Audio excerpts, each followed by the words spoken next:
Bismillah, alhamdulillah, amma ba'du. Jumhur ulama sepakat atas status suci air sisa yang telah digunakan untuk minum oleh kaum muslimin dan binatang ternak. Tetapi mereka berselisih pendapat secara tajam dalam selain hal itu. Sebagaimana mereka berpendapat semua binatang itu suci, sedangkan sebagian mereka yang lain hanya mengecualikan binatang babi saja. Kedua pendapat ini diriwayatkan dari Imam Malik, dan di antara mereka ada juga yang mengecualikan babi dan anjing. Inilah pendapat Imam Asy-Syafi'i. Dan ada pula di antara mereka yang mengecualikan binatang buas pada umumnya. Dan inilah pendapat dari Ibnu Al-Qasim. Dan sebagian yang lain berpendapat bahwa status hukum sisa minum binatang ternak itu tergantung pada dagingnya. Jika dagingnya haram dimakan, maka sisa minumnya najis. Jika dagingnya makruh dimakan, maka sisa minumnya makruh. Dan jika dagingnya mubah dimakan, maka sisa minumnya adalah suci. Ada yang mengatakan bahwa air bekas minum orang musyrik itu hukumnya najis. Menurut pendapat lain, hukumnya makruh jika orang musyrik itu suka minum khamr. Inilah pendapat Ibnu Al-Qasim. Begitu pula status hukum air bersih, air bekas minum semua binatang yang biasanya tidak bisa dijaga dari benda-benda yang najis. Contohnya seperti ayam, unta, atau anjing yang dilepas untuk mencari makanan sendiri. Kemudian sumber perbedaan mereka dalam hal ini ulama dalam masalah ini ada 3. Yang pertama adalah kontradiksi antara qiyas dengan lahiriah ayat Al-Quran. Yang kedua, kontradiksi antara qiyas dengan lahiriahnya hadis atau fatwa sahabat. Dan yang ketiga, hadis yang terkesan saling berlawanan. Adapun dalil dari qiyas adalah jika kematian tanpa proses sembelihan yang sesuai syariat menjadi penyebab najisnya binatang tersebut, maka hidupnya binatang tersebut menjadi penyebab kesuciannya. Kalau begitu, setiap binatang yang hidup itu hukumnya suci, dan setiap sisa minum dari binatang yang masih hidup hukumnya juga suci. Sedangkan lahiriahnya ayat Al-Quran bertentangan dengan qiyas dalam soal babi dan juga orang musyrik. Pasalnya, tentang babi ini Allah berfirman di dalam Al-Quran, sesungguhnya ia sangat kotor. Al-An'am ayat 145. Dan suatu benda yang zatnya kotor, pasti ia juga najis. Oleh karena itu, sebagian ulama hanya mengecualikan babi dari seluruh binatang ternak. Sementara itu, ulama lain tidak mengecualikan babi, berpendapat bahwa kata rijsun atau sangat kotor di dalam Al-Quran itu dianggap sebagai sebuah kecaman ataupun celaan. Tentang orang musyrik disebutkan di dalam firman Allah, sesungguhnya orang-orang musyrik itu najis, At-Taubah ayat 28. Ulama yang memahami ayat ini secara lahiriah cenderung mengecualikan hal itu dalam mengkiaskan orang-orang musyrik. Dan mereka yang menafsirkan ayat ini hanya sekedar sebagai kecaman, celaan, dan juga cacian terhadap orang-orang musyrik, cenderung menolak pengertian qiyas yang seperti itu. Sedangkan hadis-hadis yang bertentangan dengan qiyas tadi berlaku terhadap anjing, kucing, dan binatang buas. Yang menyangkut anjing adalah hadis Abu Hurairah yang telah disepakati kesohihannya oleh Abu Al-Bukhari dan juga Muslim, yakni sabda Rasulullah, "Idza walaghal kalbu fi ina'i ahadikum falyaghsilhu sab'a marrat." Jika seekor anjing menjilat bejana seorang di antara kalian, hendaklah ia menuangkan isi bejana itu dan mencucinya sebanyak 7 kali. Dalam jalur sanad yang lain ditambahkan siraman pertama dengan menggunakan campuran pasir. Dan dalam riwayat yang lain ditambahkan, dan gosoklah untuk siraman yang ke-8 dengan menggunakan pasir. Adapun hadis yang menyangkut kucing ialah yang diriwayatkan oleh Qurrah dari Ibnu Sirin dari Abu Hurairah bahwa Rasulullah bersabda, tuhurul ina'i idza walagha fil hurri ayyu salah marratan aw marratain. Kesucian suatu bejana yang terjilat kucing ialah dengan cara dicuci 1 atau 2 kali. Menurut para ulama ahli hadis, Qurrah adalah seorang perawi yang dapat dipercaya. Kemudian sementara itu hadis yang menyangkut binatang buas ialah yang diriwayatkan dari Ibnu Umar dari ayahnya yang telah dikemukakan sebelumnya, mana ia berkata Rasulullah pernah ditanya tentang air dan sesuatu yang diminum oleh binatang buas dan binatang ternak. Maka Rasulullah bersabda, jika airnya telah mencapai 2 kula, maka tidak menanggung najis. Adapun mengenai hadis-hadis yang terkesan saling bertentangan di dalam masalah ini adalah sebagai berikut. Yang pertama, Rasulullah ditanya tentang telaga yang terletak di antara kota Mekah dan Madinah yang biasa didatangi anjing dan juga binatang buas. Beliau menjawab, laha ma hamalat fi butuniha walakum ma ghabara syaraban wa tahuran. Baginya sesuatu yang ada di dalam perutnya dan bagimu sesuatu yang tertinggal berupa minuman dan benda yang suci. Yang kedua, hadis Ibnu Umar yang diriwayatkan oleh Imam Malik dalam kitab Al-Muwatta, yaitu sabda Rasulullah, ya sahibal haudi la tukhbirna fa inna naridu ala sibai wa taridu alaina. Wahai pemilik telaga, janganlah kamu memberitahukan kepada kami, karena kami mengunjungi telaga itu ketika ada binatang buas, dan binatang ini juga mendekati kami. Dan hadis ketiga, yaitu hadis Abu Qatadah, yang juga diriwayatkan oleh Imam Malik.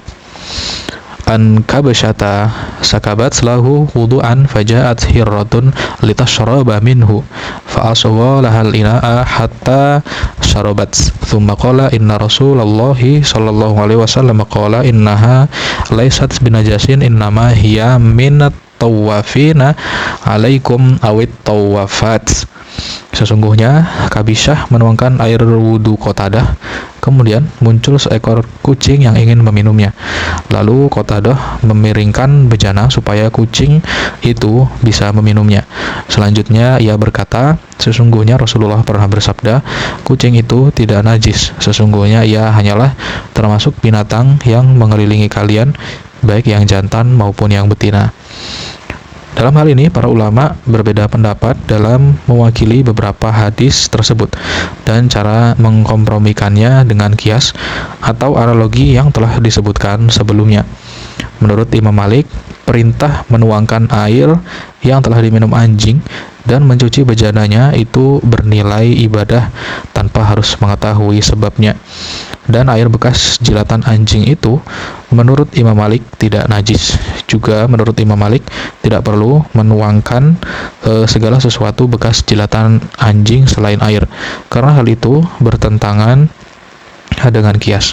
Artinya, kalau substansi seekor anjing dianggap najis, jelas bertentangan dengan lahiriah firman Allah, makanlah binatang yang ditangkap oleh anjing untukmu.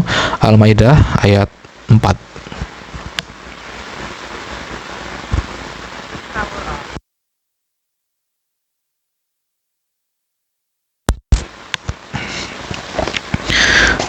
Tegasnya, kalau substansi anjing itu najis, tentu semua binatang yang ditangkap oleh anjing hukumnya juga najis, karena adanya persentuhan secara langsung. Jumlah atau bilangan cara mencucinya pun memperkuat pemahaman tadi, sebab untuk mencuci najis biasa itu tidak disyaratkan adanya bilangan segala. Oleh sebab itu, menurut Imam Malik, cara mencuci seperti itu adalah ibadah. Beliau mengabaikan hadis-hadis senada yang terkait dengan masalah ini, karena menurut beliau status hadis-hadis tersebut adalah lemah. Kemudian menurut Imam Abu Hanifah, pengertian hadis-hadis yang terkait dengan najisnya sisa minuman binatang buas, kucing, dan anjing itu berlaku sebelum daging binatang-binatang tersebut diharamkan. Dan inilah dalil khusus yang diberlakukan secara umum, di mana menurut beliau sisa minum binatang tergantung pada status hukum dagingnya. Sebagian ulama ada yang mengecualikan anjing, kucing, dan binatang buas dari hal itu, berdasarkan lahiriahnya hadis yang menerangkannya.